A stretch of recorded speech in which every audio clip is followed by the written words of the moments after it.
Okay, hola a todos. Hi everybody. So here we are we're gonna start our meeting between a few fermented brains. What is R&D for nowadays, or what's the role of R&D nowadays in the kitchen? So we have a few guests here. I'm gonna present. Yes, I'm going to present one by one all these guests that we have. First of all, we have hi, hello everybody. Hi, David, Dani, Johnny, Lars. We are missing Ariel. Here I am. Sorry. Hi, Ariel.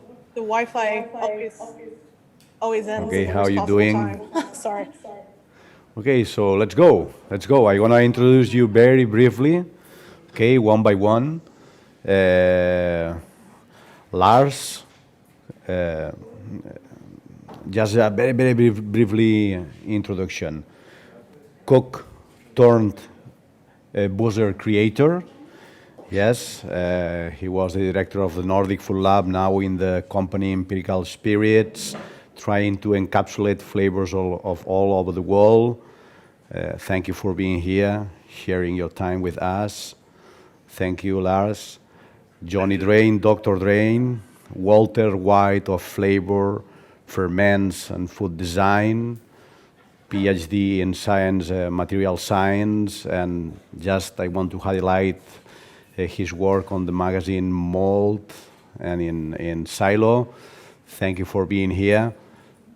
Maybe you can explain us a little bit later this reference to Walter White, to Prison Break. About that. I like this character because it's not clear, and I like these things which are a little bit confusing. Thank you for being here. It's a pleasure.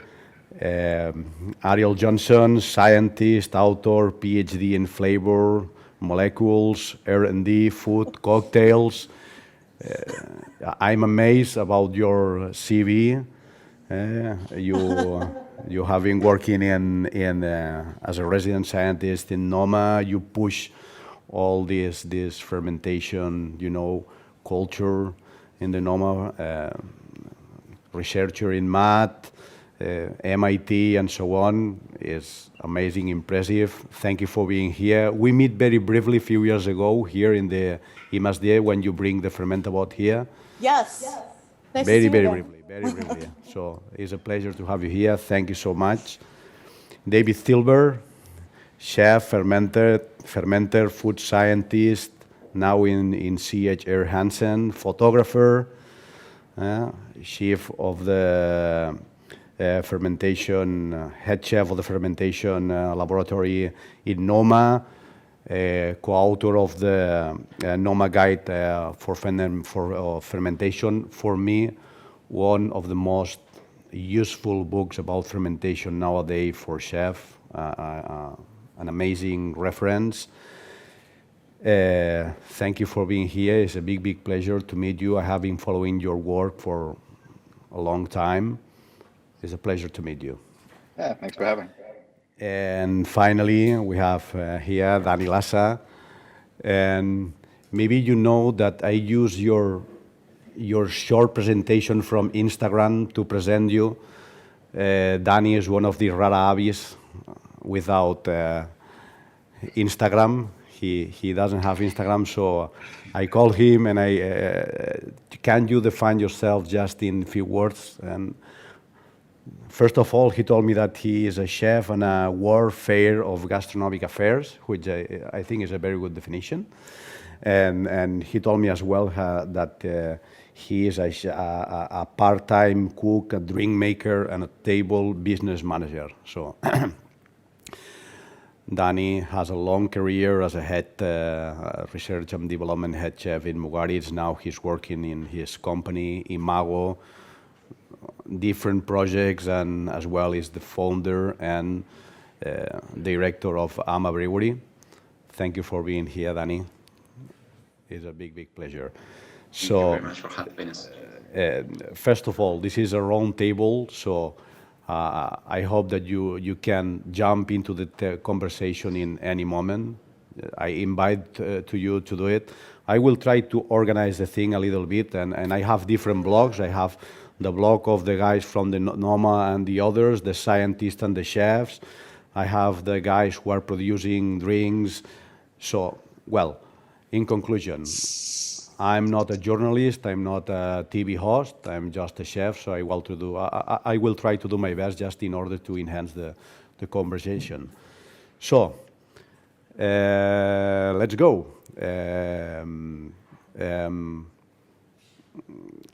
I have been reading in the Mold magazine this interview to Sandor about his new book, The Fermentation as Metaphor. And for me, I like to use the fermentation as metaphor to trying to explain different things. No, I really believe that there's a connection between this micro world and the micro world and the micro world in which we are living. So, and I'm gonna deliver questions, and maybe one of you can answer it. But first of all, for the people who is an interpreter and for the people who own their own company, like Dani and Lars and the others, so you have been working in a big restaurant for such a long time. This step between the research and develop your own business, can you explain us a little bit about these hidden steps that you find on the way? Go ahead, Lars. Yeah, well, I mean, it's something that we sort of talk about in terms of our evolution and the way that we sort of do things is, as Ariel and David and Johnny probably know, like working in a kitchen can be very stressful, and you have like a lot of accumulation of knowledge and techniques and assimilation of different traditions from around the world.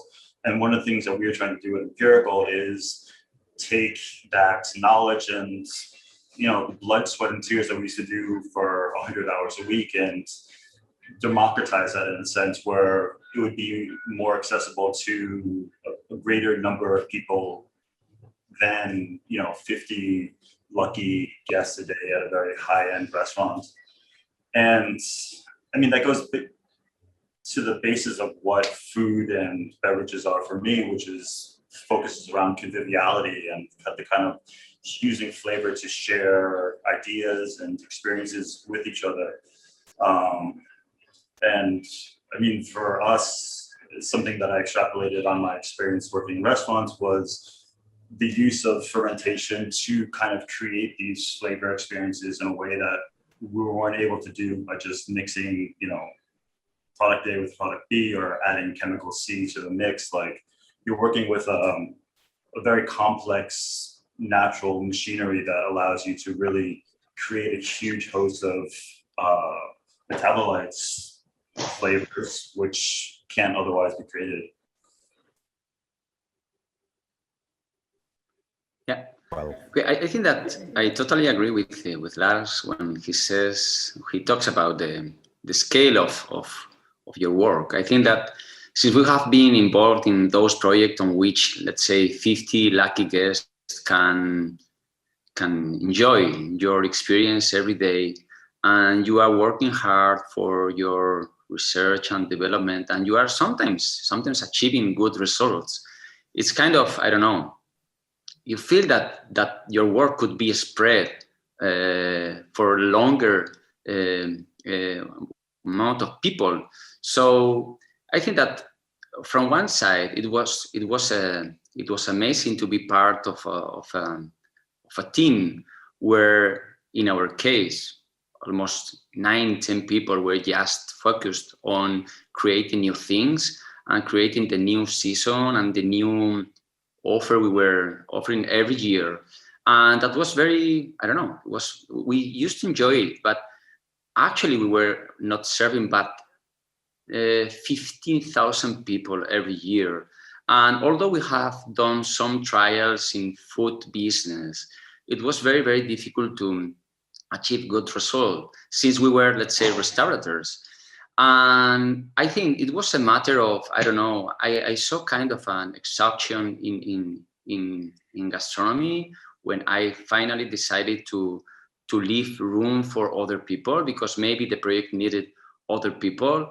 And the first decision I made was to, let's say, to select or to pick a project on which I could share that very knowledge we have developed in the restaurant with more people through new ideas, but as Lars said, maybe using the very same thoughts and ideas we have managed in the restaurant. So maybe there was a day, kind of 4 years ago, that a revelation came to our mind.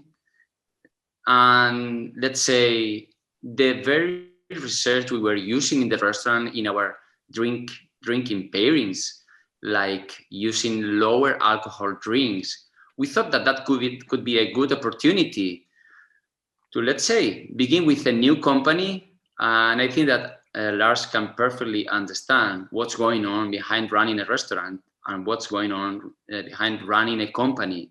So while working in a restaurant, kind of you feel surrounded by some support. When you are running a company, I think that in the very first moment you feel alone in front of many risks, many uncertainty, and little by little you go, let's say, skipping those uncertainties until you reach your success. I want to congratulate you, Lars. You have already done it, and Empirical Spirits is an incredible company. Okay, I think so. But in our case, we are just managing our project. And okay, they even gave us a present last year as a COVID. So we are little by little going ahead. Yeah, I mean, to that extent, I would also add that I think working in restaurants gives you a very interesting way of looking at how you want to extrapolate and progress the skill set and knowledge that you've accumulated.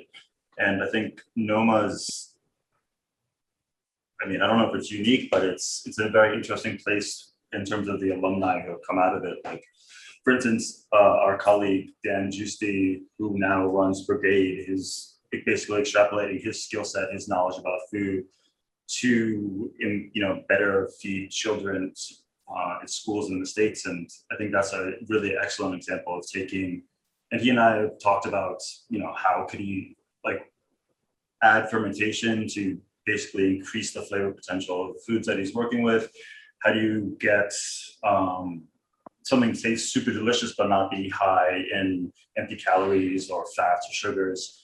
And that's something certainly that David and Ariel and I worked quite a bit on when we were at Noma, which is, if someone's going to sit down and have 27 courses, it can't be as rich and heavy as a lot of, I would say, traditional French cuisine might be. So we were working with how you create flavor without those kind of typical human hooks, so to speak. Thank you. Now for just a little question for the scientists. Can you explain us what's the best and the worst of working with chefs, and what you reach with the chef that you cannot achieve with the other scientists? Do you want to go first, Ariel? Johnny? Oh, well, sorry, is there quite a bit of echo in my audio? Yeah. Is that any better? Yeah. Yes. Okay, great. Okay, the worst thing about working with chefs, I mean, everybody has flaws. I don't think there's anything about working with chefs that's necessarily worse than working with academics, which is not to say that any of them are worse in the sense of being bad. I guess I started staying up very late when I started working with chefs, so that's probably not so good for my sleep hygiene now. But besides that, it's mostly positives for me.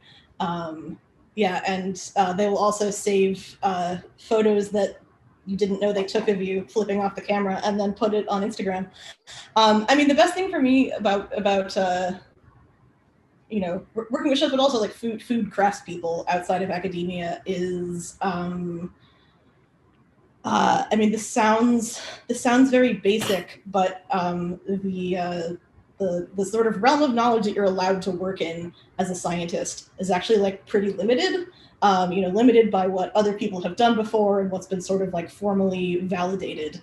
And especially when I was starting out, that just like wasn't enough for me. There was too many interesting things that that were obviously interesting, but there wasn't any like scientific data or like literature papers about. And it was really, I mean, as soon as I like, yeah, started working with chefs, and especially you know, sort of showed up in Copenhagen and kind of snuck in, and then eventually made myself useful, that it just really clicked that like, oh, there's this whole like world of knowledge and intuition that complements everything that I'm working on, but like deepens it in a really essential way. So that's been something I've yeah, considered very essential, you know, ever since then. Well, I think one of the things that you and I have talked about quite a bit, Ariel, is that there's often this barrier between science and cuisine in a way that's very often not functional, and there's a lot of examples of that failing, and I've sort of attempted to do. But I think you're one of the few people that's been able to walk that line in a very useful and progressive way. What do you think has made that so? Well, I think like there's a lot about science that's not very self-reflective.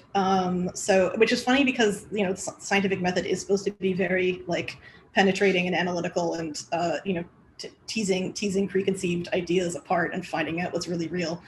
But like there's a just a lot of like hierarchy, and I mean, obviously a lot of hierarchy, but I think for a lot of scientists, even though it's like it's sometimes hard to distinguish between like the de facto realities of like, yes, you have to publish, and yes, you have to you know, show that you know the literature and that you're validating what you say, and this was actually the smartest way to do it.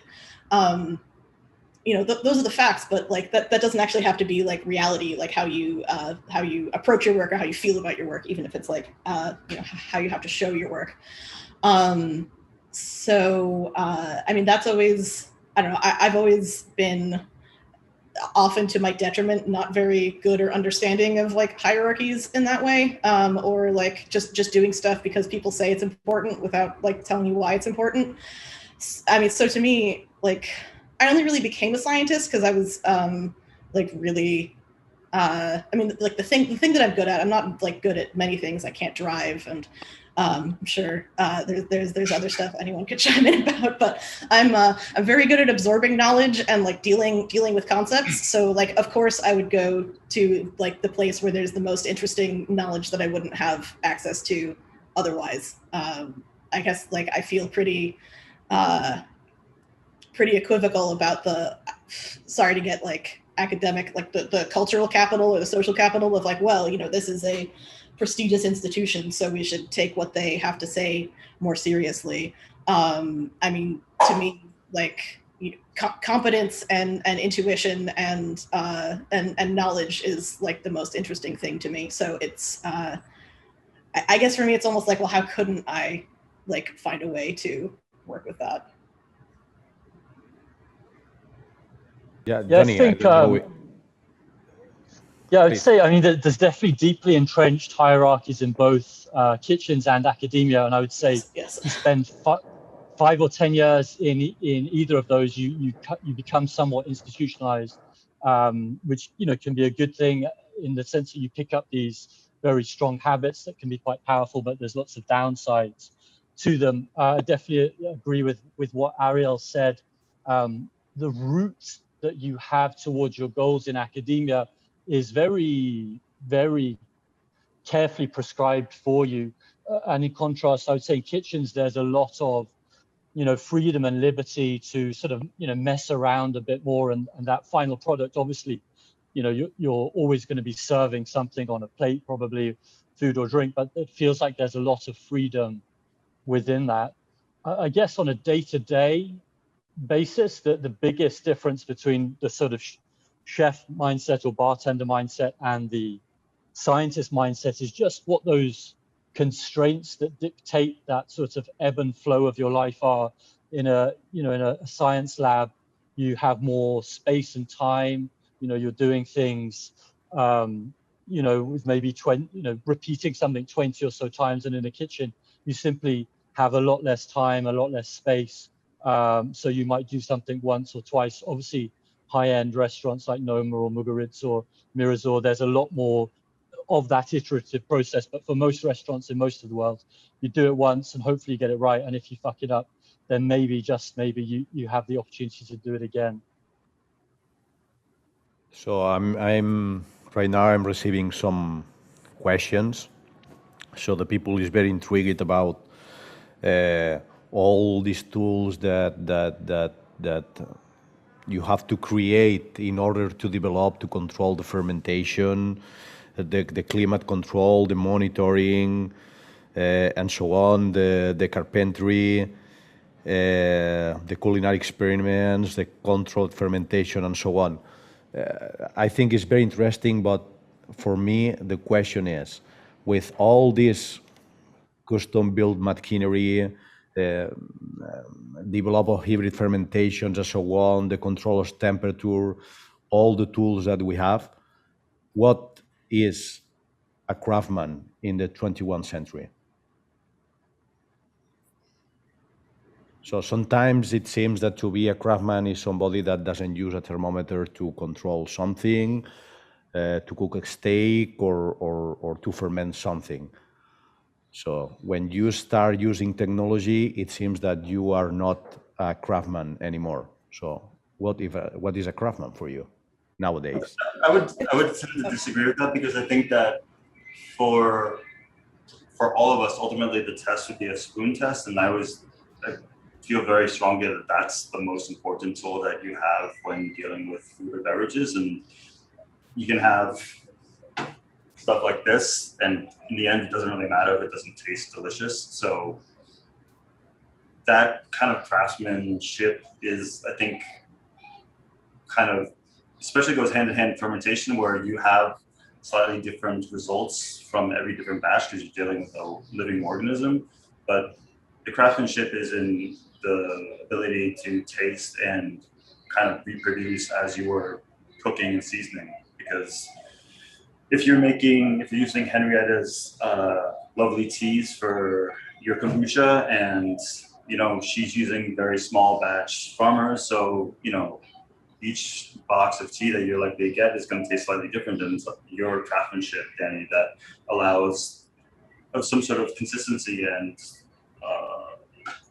ability to keep on making a delicious product. So there are tools that we use, but they're tools, and ultimately that doesn't change the direction of which way we're going.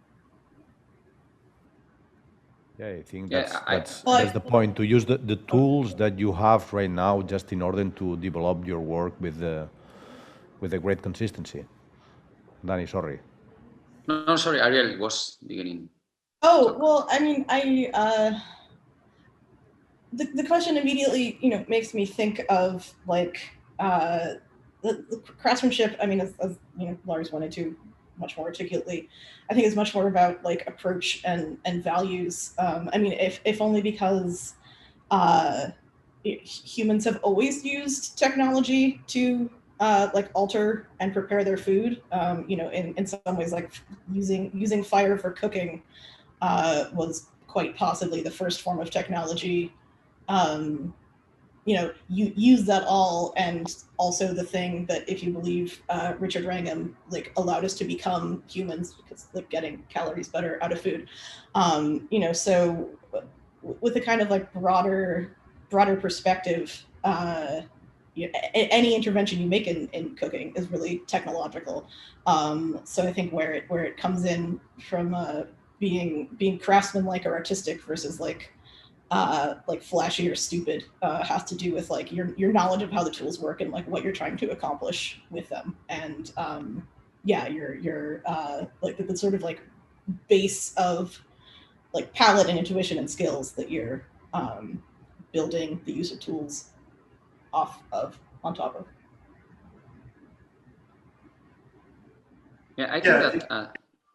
Sorry, go ahead. I think that the craftsmanship could be related to like different levels of matters. I think that if you are talking about how the people or how the person intervenes in the process, could be a possibility to understand the craftsmanship, but maybe the scale, the singularity of the things you are using, even your knowledge or the intuition you are using, that has nothing to do with the use of the technology, because I think that applying, let's say, craftsmanship does not mean necessarily to refuse technology, because otherwise you would be you wouldn't be able to replicate your very drink. Okay, you can base it upon, let's say, your intuition, but when you are in a certain scale, as maybe Lars is nowadays, you need the technology in order to replicate the things you are somehow forced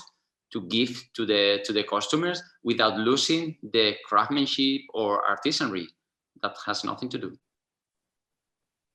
Yeah, and it goes to the idea that technology, I mean, certainly is a tool, but like anything else, like using a kombucha SCOBY or yeast for an alcoholic fermentation is a tool in itself, and it's the application of that tool which allows you to kind of be a craftsman in that sense.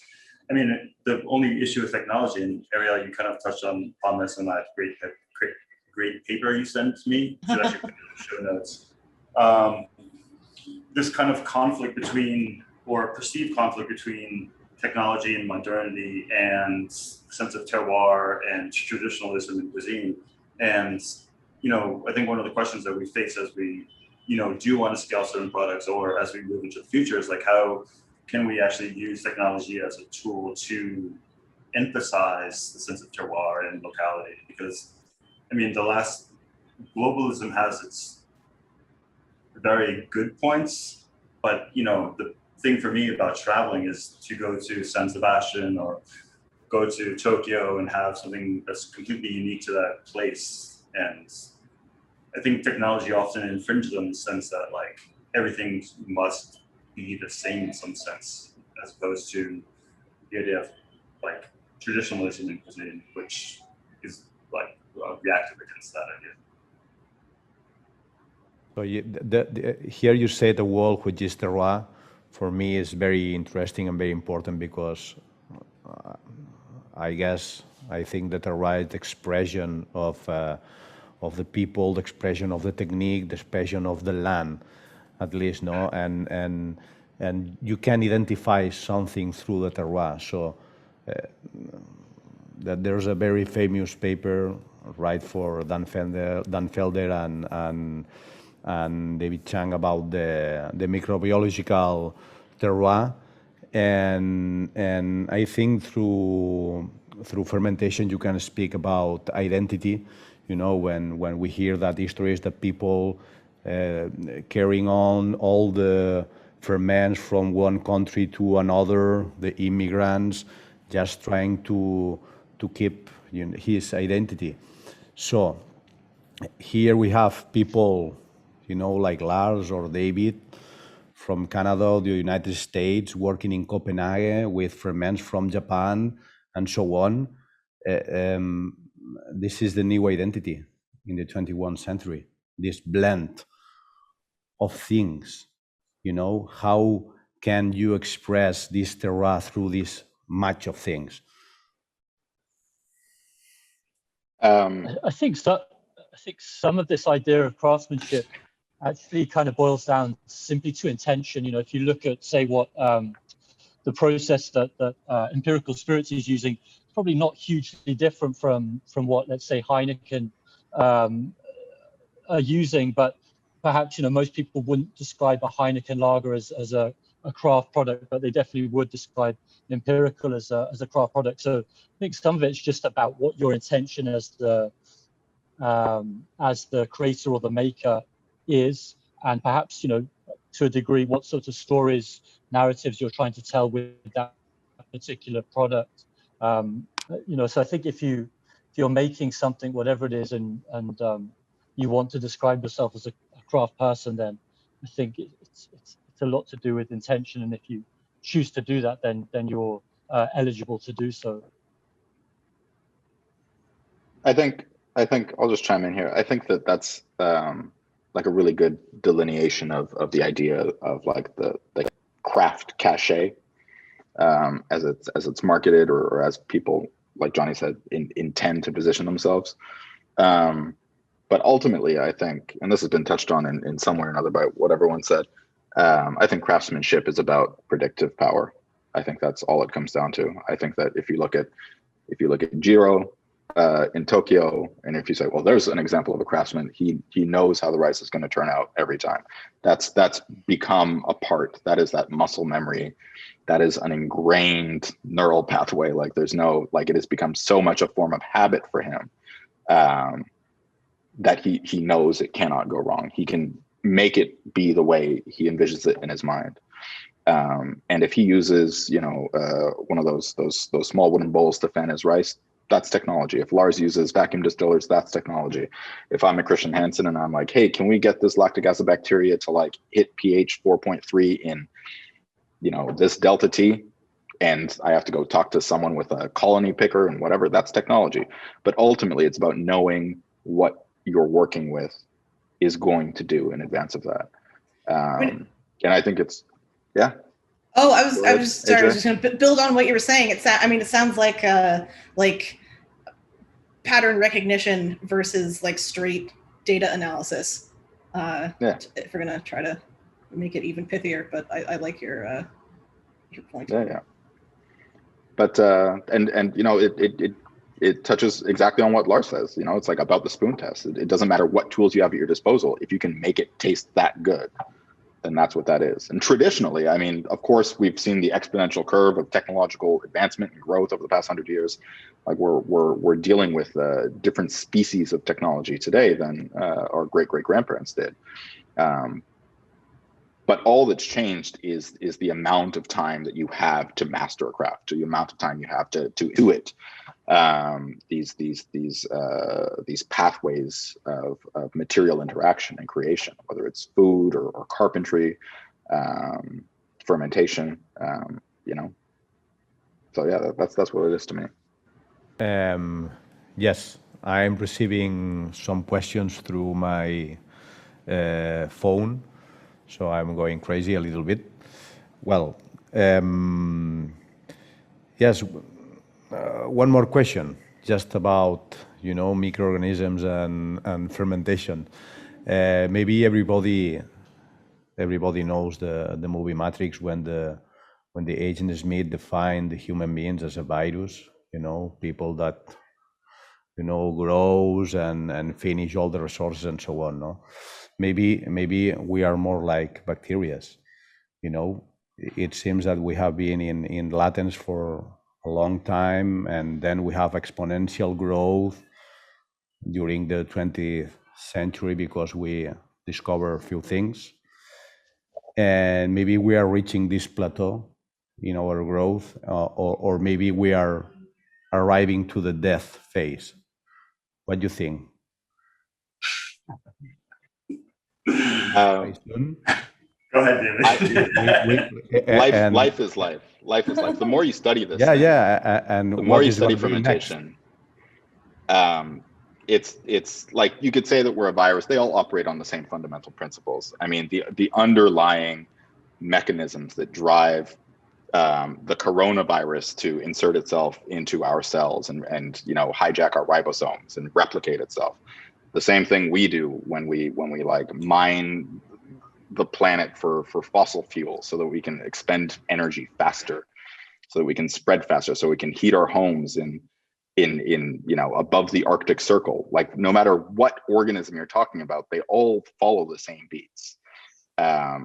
Ultimately, life is about procreating and filling space, and that's what bacteria do.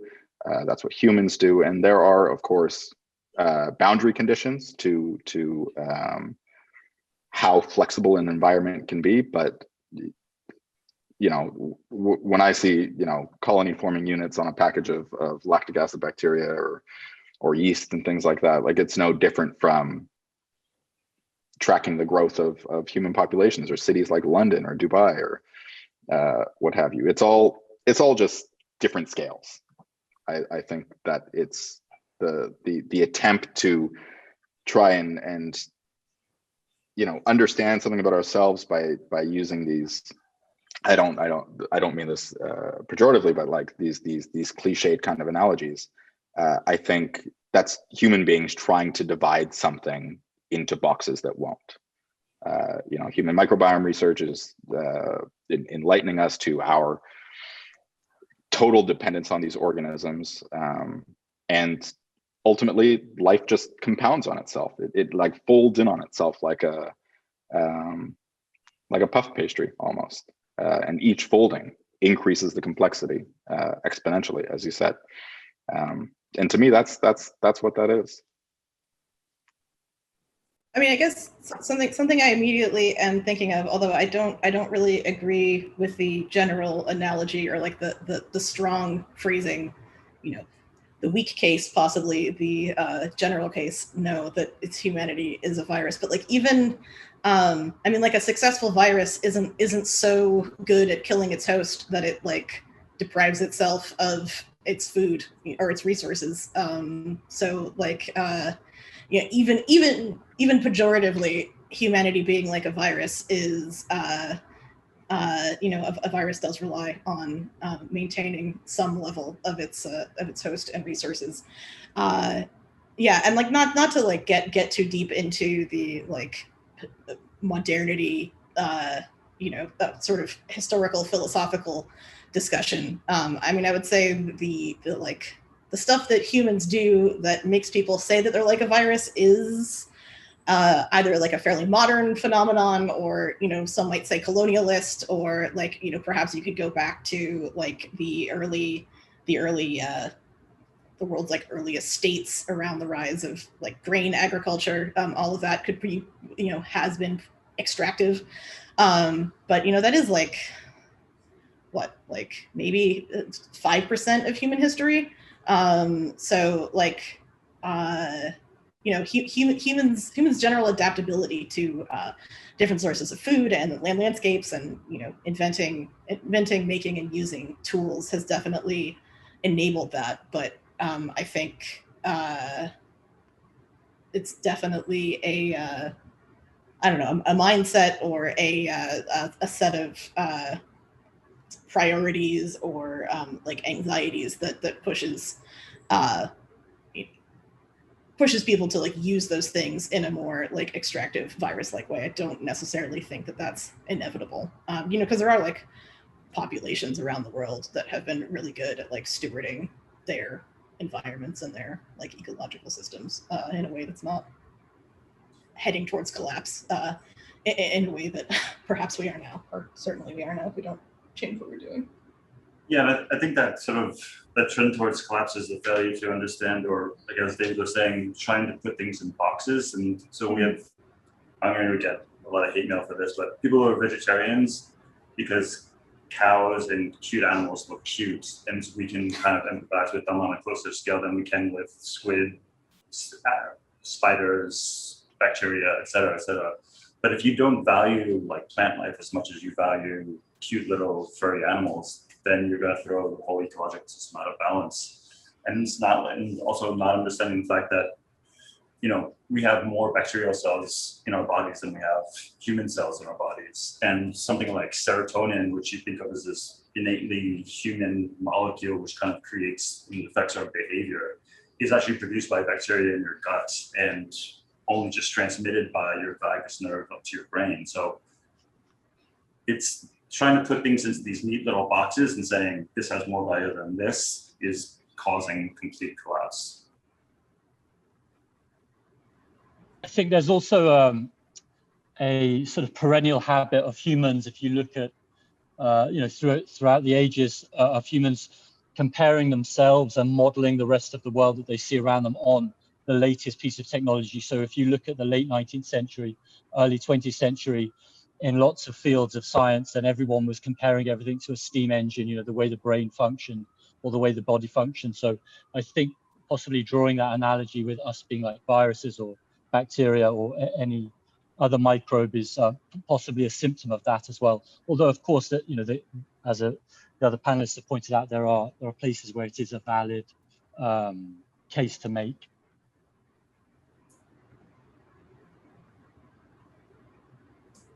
Well, I want to ask you about the Cooper. Sorry? No, go ahead, sorry. Okay. So, yes, I want to ask you about another thing.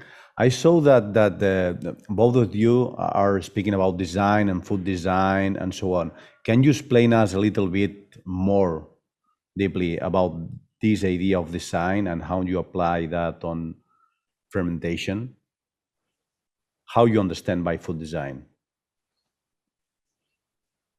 Who's the question to? For example, Johnny or Ariel, what do you understand by food design?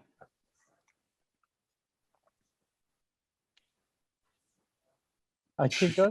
I mean, so, you know, design is this sort of hidden lever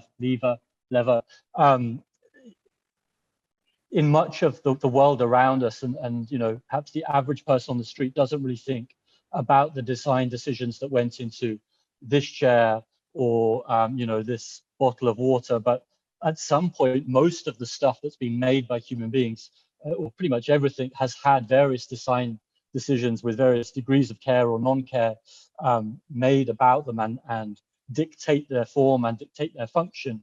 And most of the food we eat, even if you think if you're, you know, pulling a radish out of the ground, you might think, well, where's the design in that? But somebody chose to take a particular seed and put it in a particular patch of earth and feed it in a particular way. So even the most undesigned of eating experiences or drinking experiences have had this, you know, human hand of design in. And so when we're talking about food design in the broadest terms, really we're merely talking about, you know, let's bring that to the fore. Let's think about all of those possible decisions that might go into a particular product or a particular dish, or indeed, you know, a dining experience, 3 hours, 3.5 hours that a customer spends in your restaurant or in your bar, and unpack those, break them down, and, you know, explore what they are. How can we ameliorate that experience, or how can we change the final product? Yeah, well, before I knew I was going to become a scientist, I was actually very serious about fashion design, and you know, trying to. I didn't end up going to school for it, but I was planning on it. And definitely the uniting thing, or like the parallels between you know, design as I understand it through like fashion design and food is this balancing of practicalities and aesthetics.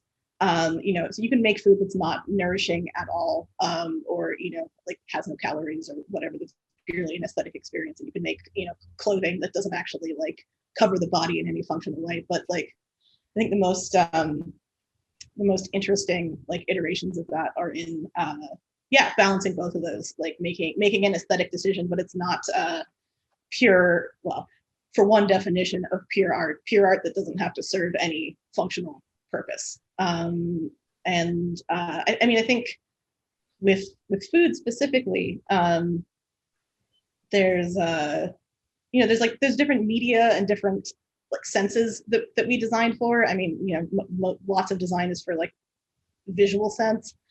You know, like music is, you know, art or design for you know, the sense of hearing. But you know, besides perfume, there's not that many opportunities to like work specifically aesthetically with the sense of taste and smell and flavor. Well, perfume does smell, flavor is taste and smell. So yeah, I mean, I think like what what can make that, like, as a design process, like, interesting to do, or like interesting to try to play out, is that, like, a certain amount of knowledge about how the senses that you're designing for, like, phenomenologically in the sense of perception, and like materially in the sense of molecules or organisms or landscapes, like, work together to create something aesthetic. I know I'm getting like very abstract here, but the kind of like uniting of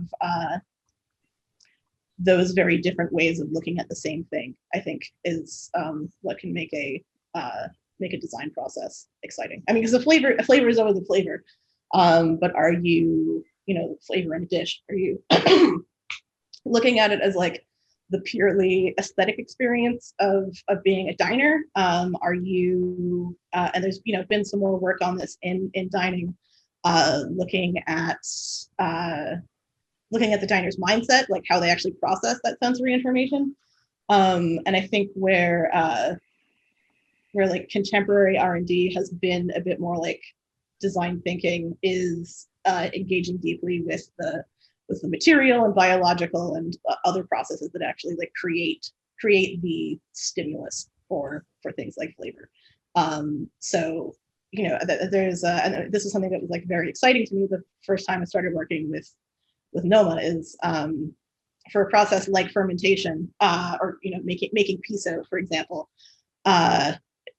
It wasn't just about like throwing things to the wall and seeing what sticks, or like, oh, we have koji, so like anything will work with that. I mean, Lars used to tell me about how like you needed some umami. You knew that the process of making miso converted protein to umami, so you actually had access to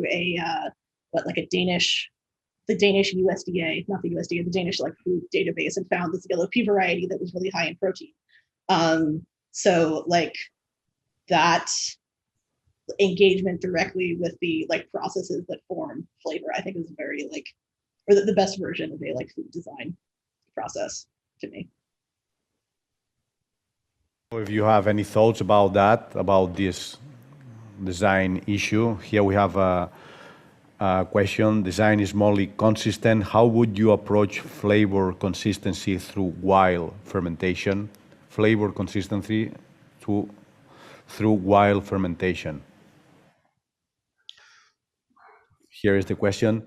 For me, the design means to create something artificial, to create or to develop a craft, okay, and at the end is something beyond nature, so at least artificial, artisanal, artist has the same root.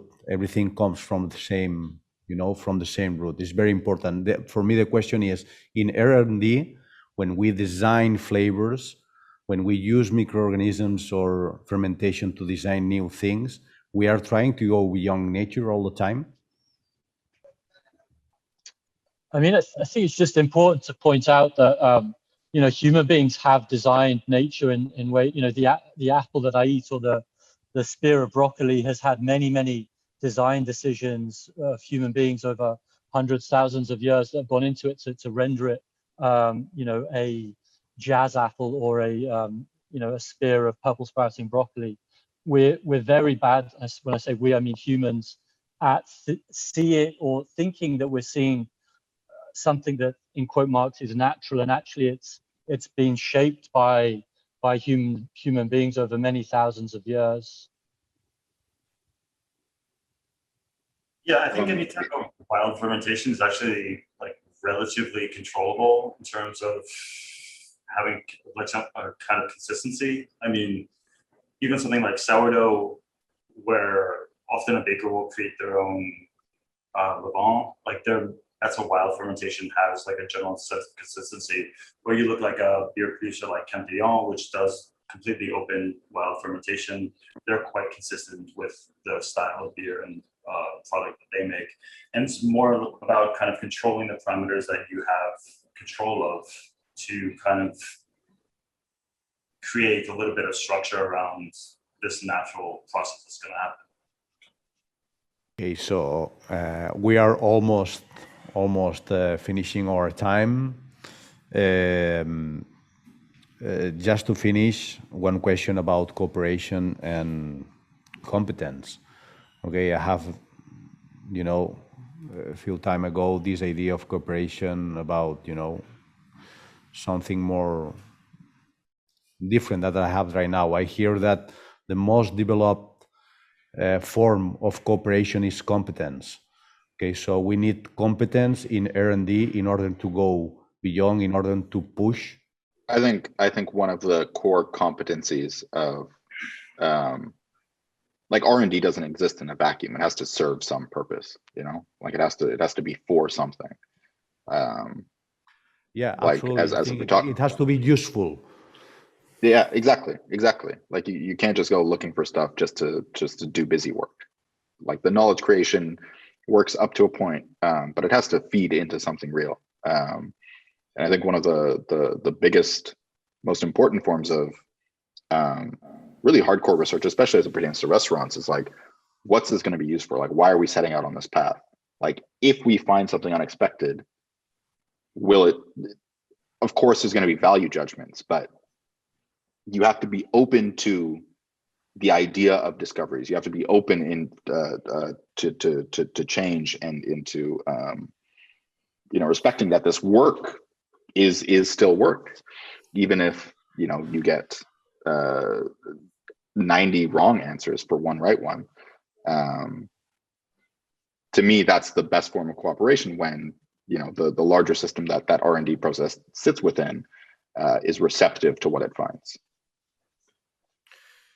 Yeah, and I think also this is something I've always felt through my career as a cook, and something I feel even more strongly about now is that cooperation is critical to progress. And when you have kind of competition in a negative sense, so I think most chefs are extremely competitive people, and you always want to be the best at whatever it is that you're doing. But saying you're best by like trying to keep what you're doing secret and not sharing it, I think is a really negative way of approaching it. And so, like, we're very open about what we do here, and we share like recipes and techniques with anyone who's interested. And I think because each time that we push each other forward, like the whole kind of stratus moves upwards. And so I think that kind of collaboration is to me has always been like really critical to like to moving forward. One last question we have here, I think is very interesting. Last question. If you want to persuade somebody to invest in a RE department in a restaurant, what would you say? How you can create that need to somebody to have or to invest in a R&D department in a restaurant, for example? I mean, I think every chef really wants to have an R&D part of their kitchen, and it's just very few kitchens can sort of support like a separate extremity which is dedicated to research. I don't think you'd have to really convince any chefs that would be something useful for them, because it allows them the kind of time, space, capital to basically find a better way of expressing their vision that they're trying to intuit on themselves. So it's more like a large, I mean, I because I know that when I worked at the BB50, Wiley would have loved to have a separate R&D kitchen. And instead we had to do dish development in like a half an hour to 45-minute period right before service, which was hectic. So I think that, if every restaurant was able to have an R&D section, like you'd really see like a much faster progress. And I think, again, that would be something that this kind of general lifting up of the community and network would be great for everyone. Any thoughts? Sorry. Dani? No, yeah, I think that investing in research and development should be thought in your, let's say, your value proposition. If you are a restaurant with, let's say, with a goal to share or to invest or to bring new knowledge, new experiences to the arena, you are forced to invest in research and development. But maybe this is connected to the previous question you were talking about the competition or about the cooperation. And I think that one thing that totally changed in this, let's say, last decade or 20 years is that the information goes much faster than before. So sometimes, depending on the place you are and depending when you claim you have created something, there can be somebody very far away from you that sharing the same information could claim that was the first, let's say. But I think that this is a risk you should take, and cooperating with the people means that, as Lars said, all the arena, all the gastronomic scenario would go faster. And this is something that clearly happened these last, let's say, 10 years. In the old days, it was not so common to share that knowledge, and each person was like the owner of the style or the recipes of its restaurant. And nowadays, for example, this fermentation arena is a very, very good example of how altogether we have taken not the kitchen but the fermentation to a higher profile, and not just for the sake of the restaurant sector but to society. So I think that you need to have very clear that investing in research and development somehow transcends yourself as a restaurant, but that's a decision you should take from the very beginning.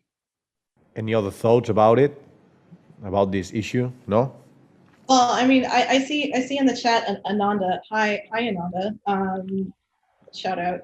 Sometimes chefs alone don't have control over the budget and financing. That's definitely true. I mean, and like the restaurants I've worked with have always like cared about R&D, so I haven't been in that position. I've been in other positions where I've had to argue for peer research and more R&D resources before. I feel like I have a lot of pragmatic and somewhat cynical answers, but if it takes because some of them have some of these like R&D projects I've worked on have actually been for like internally for marketing purposes. So I mean, in terms of like how to actually pragmatically get people to give you resources for R&D, yeah, I mean, one for me is telling them like, if you like what I do now, I literally can't do it without doing that. So it's a waste to even hire me without working on that. But also like if your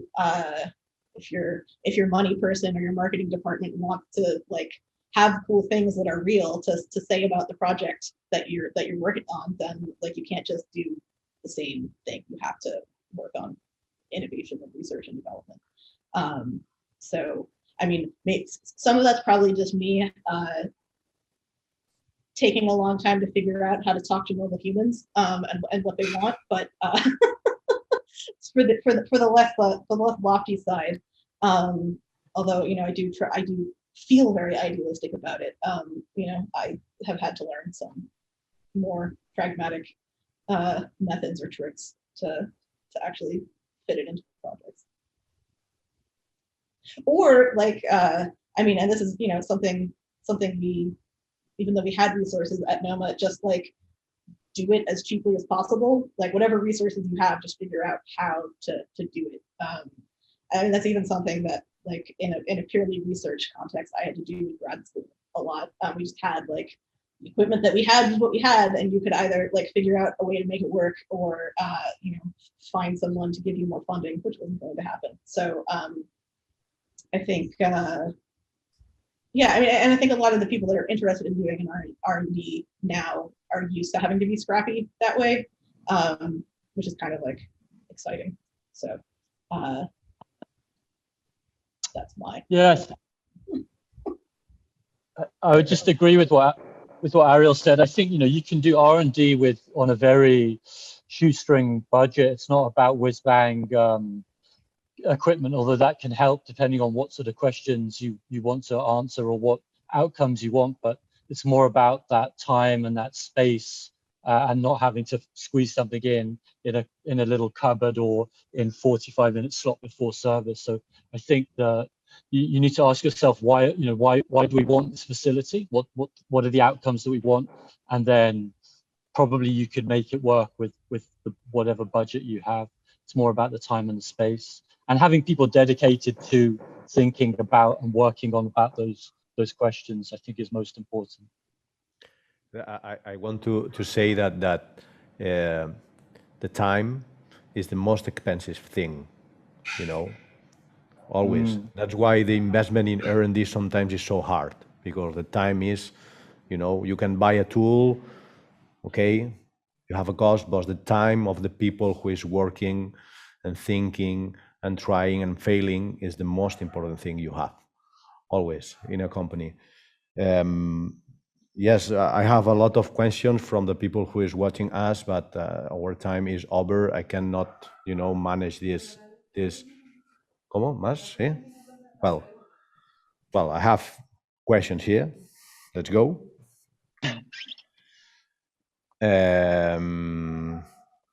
Well, there's few questions here about the issue of the design. So, to all the panel, okay, can you elaborate what weighed most heavy on your design decisions? When you took a design decisions, where you put the weight? For me, like business, other concerns, innovation, environment.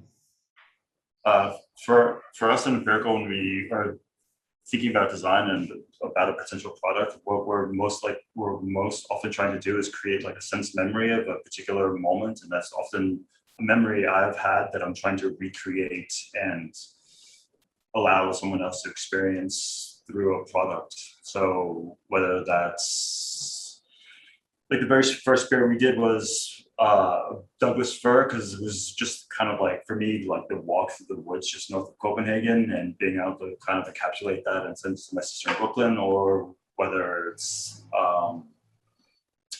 something that's like transporting like a flavor, whether it's from Oaxaca or Zimbabwe, and being able to share like the red thread that you have of certain time and place with more people.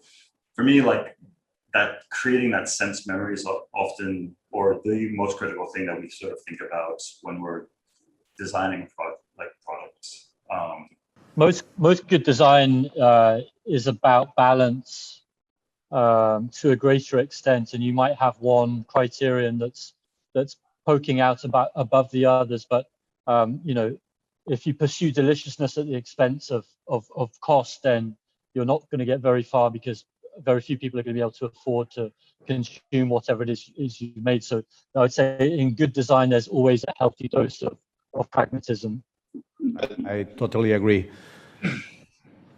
I'd say that I disagree.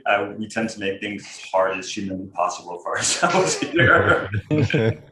that was often my experience at Noma in the lab. I love making things hard for myself. I've had a perspective shift since I've left Noma, and I mean, when I was at 2.0, and I was coming up for stuff for the mold menus or what have you, like at some point I would always like kind of push back against Brene and be like, well, can we really can like a year's worth of mushrooms in like 4 weeks? But that is the pragmatism question. It's like, how feasible is this actually? It doesn't matter if you have 50 people. At some point, you will break everyone's back if you try to like shoot for the moon on Venus. And of course, another thing that always informed me was like, okay, what door have we not knocked on yet? Like at some point in European cuisine, koji was mostly unknown, and then the guys at the Nordic Food Lab were like, hey, look at this weird bug. Let's investigate and let's see where this will take us. And in my time after Lars and Arielle left, I was trying to do the same thing myself and investigate SFE and all sorts of different technologies and weird things. So that was always something that fed into the compass of my research. Now working with Christian Hansen, all that goes out the window. I'm not just looking for weird. I'm looking for like, okay, how do you make food for tens of millions of people? If I get like a company spec sheet about what they're looking for, what they're trying to take out of their long label and how to simplify it. And that's what I'm trying to design food to be as like whole and real as possible using fermentation to accomplish that. It's like the complete opposite. It's like, let's say baba ganoush or hummus taste as most like what it is as we possibly can, while adding as little stuff to it as possible. So it's almost like an intentional austerity in design to do as much good as possible. So. And so how do you juxtapose something like hummus, David, where what most people think of as hummus is completely flavorless, and then what I'm sure that you have in your mind is like amazing hummus like you get in Tel Aviv. So like, how do you juxtapose those two different ideas, like, and where do you find the balance between like something of extreme quality and then something of like expectation? So the difference between, well, not novel and common knowledge, but like expectation and quality. Yeah. Well, I'll just say that, like, all the companies that I get time with now, all these huge food producers, whether they're in Europe or Asia or the US, like they all have bottom lines. Like you can suggest, you're like, oh, let's source this other olive oil, or let's try to, make a chickpea miso and fold that through the recipe or whatever it may be. But at some point, like someone not in the room, not part of this R&D discussion, is going to axe whatever they're talking about. Like, we can't afford to do that. Like these companies do have a bottom line. So you have to work with that in mind. You have to meet them at their level and say, like, all right, well, given what gears you're willing to turn, like how much can we crank this up? Because you're not going to have access to the whole flight. You're probably going to make more gains that way by taking these small victories where you can, than trying to just throw your hands in the air and say, like, if it's not 100%, it's not worth doing. So working in food industry, like at the biggest level, is a really fascinating challenge, because it's all of its endemic problems come from people trying to like squeeze as much money as they possibly can out of it, and that's a very hard thing to try to change that course of action. But where you can make changes, I mean, they still take hold. So I mean, I think where I've worked on projects where flavor is the driving goal, but there's also like financial or time or especially like sustainability or environmental considerations. I mean, what's been most helpful to me in like actually achieving that is like actually understanding how each part functions. So I mean, you can like take the example of like tomato breeding, where the tomatoes that have been bred that we can contemporarily get at the grocery store, ripen to almost an exactly uniform hue of red, and can be shipped long distances and all ripen at the same time and taste like almost nothing. Part of that is just because flavor wasn't, you can say like, oh, they didn't care about flavor. But also quite literally, there was hardly any information about how tomatoes synthesize flavor. So it was difficult to even start on that. So, I mean, I can't take any credit for this, but like Paul Klee, who's this amazing tomato breeder in Florida, just decided to start looking at like, I mean, one, the precursors for flavor in tomatoes and like genetic markers for the enzymes that eventually make the molecules that we perceive as flavor. So, I guess it's sort of trite to say like, well, the more knowledge you have, the better you can optimize for it. But I mean, I've literally been in situations where we were trying to use a like machine learning algorithm to like optimize an environment for growing plants. And the point of the experiment I was doing was trying to like optimize flavor output. The flavor of any plant is probably like 30 or 40 different molecules. So like knowing kind of like the environmental things that induce those to be created, but then also for me, like having some experience in multivariate statistics and where criterion for those things come from, like made it much easier to make the process like address multiple things. So yeah, sometimes it is about trying to apply knowledge in sort of perpendicular ways to get as deeply as possible into like the actual the things that create the thing you're trying to optimize for, not just like flavor or sustainability or time, and sort of like broad and holistic definitions. Yeah, it also leads into like a larger conversation, and this is a whole different panel, but like what actually is R&D for, and by extension, what is like food production for? Because I mean, obviously, there's a huge amount of people on this planet that don't have access to sustainable food and like a constant food source, live in food deserts. So what is our impact, and what are we trying to do vis-a-vis that? And I mean, like David is doing, where he's working with large corporations, what is our responsibility in terms of kind of either paving a way or trying to show that there's a better way of doing something, or either as a business or as an individual trying to shift the way that people see flavor? Well, here I have one more question. I think it's important. Just to finish this thing, that food problem and so on. I read in an interview that fermentation is important because the consumer becomes a producer, and then you can start with something in these food chains.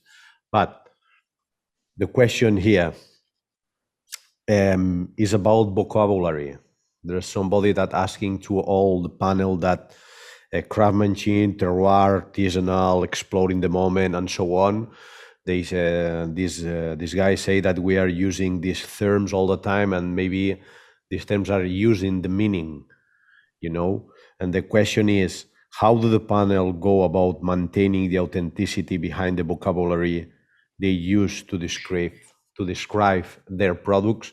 So maybe the question is here, maybe we have to develop a new vocabulary to speak about fermentation, to speak about this, new products created from fermentation. I always keep in mind that idea that the edges of your vocabulary or your language is the edges of your world. So maybe we need new vocabulary to speak about our products. What do you think about it?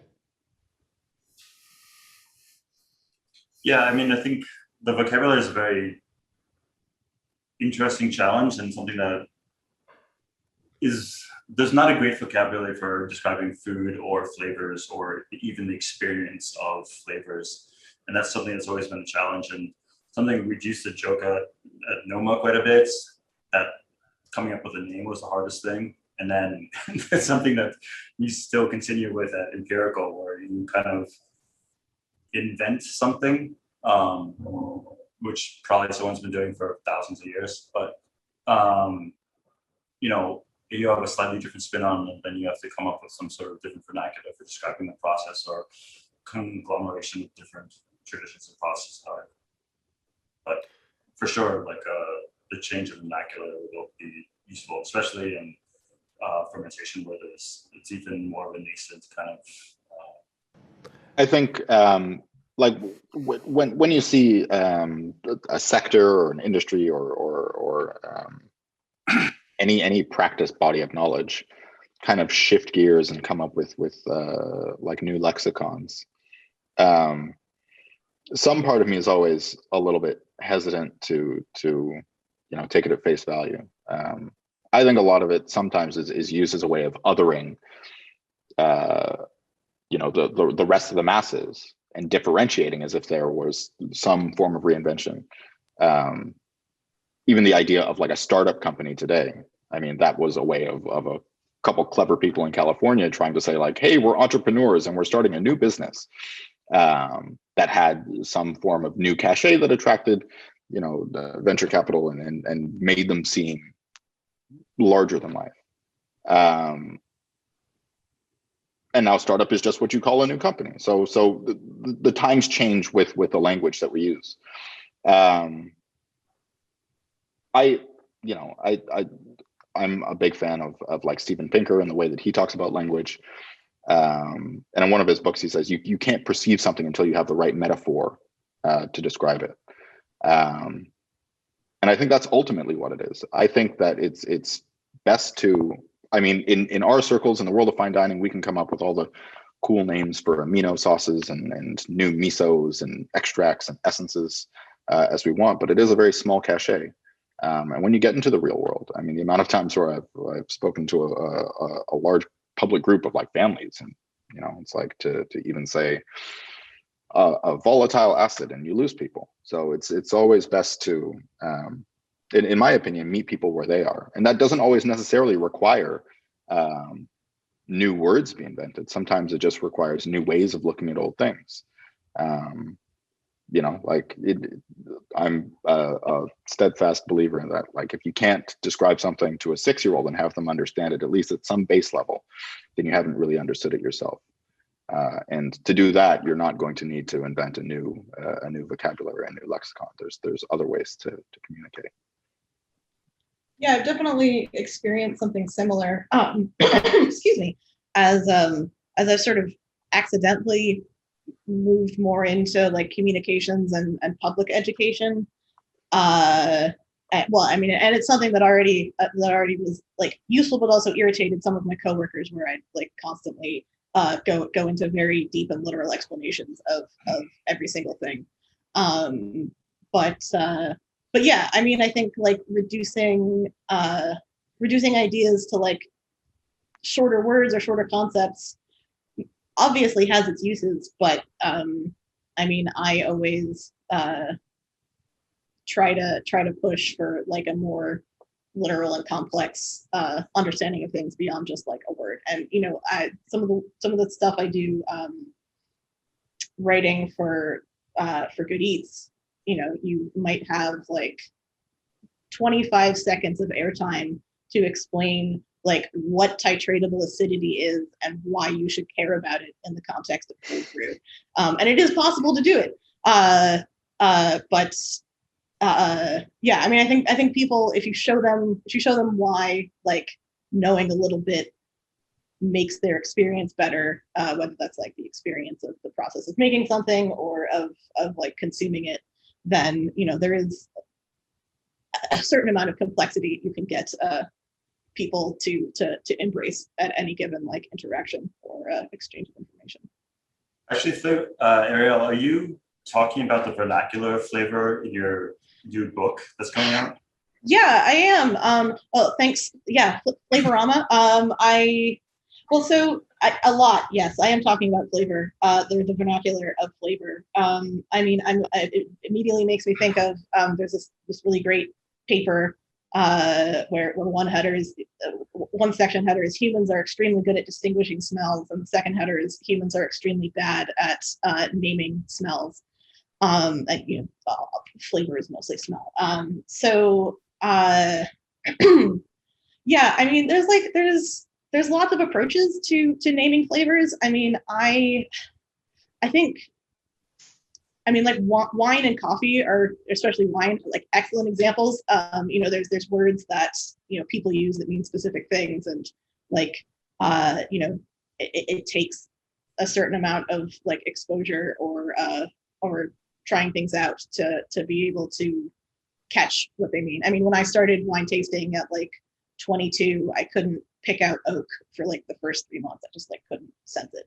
But I think the downside to some of that is like because it's like luxury products, and there's so many like barriers to barriers and like opacity around like why we say certain things, that it can seem much more esoteric and much more of a like an inevitability that it's difficult than it actually is. So I mean, recognizing flavors and naming flavors and talking about flavors is really just about practice and paying attention.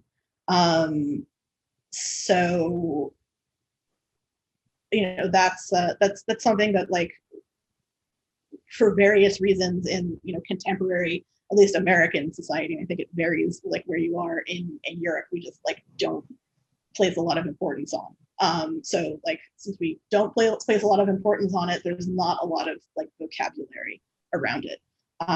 But I mean, something I do talk about in my book is actually like stealing ideas from doing analytical wine tasting, like not just wine tasting for like for pleasure, but to like write a flavor chemistry paper about like what flavors are in a wine.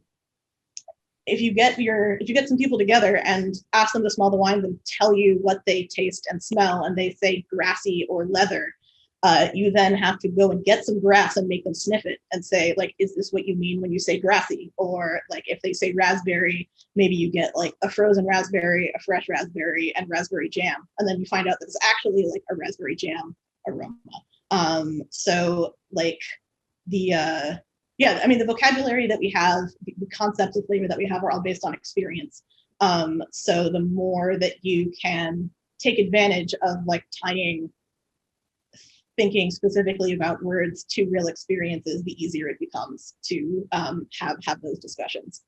And like the more you're talking about you're using the same word for the same thing. Which is not to say that like all, you know, everyone must have the same definition of like blackberry or oak, but if you can point to what you're talking about when you say that, it's like much more useful than just being like poetic about it. Well, now that the time is over, super over, and thank you for sharing your thoughts, your time with us. David, Dani, Lars, Ariel, Johnny, it's a big pleasure. I hope the next time will be, you know, the real thing in person here in the Basque Country. I can easily think about a few things that we can do all together just to have fun here. And thank you so much. It's an honor. Thank you so much. Bye. Yes. Thank you. Thank you, everyone. Thanks a lot. It's been great. Cheers. Nice to see you guys. You too. Guys.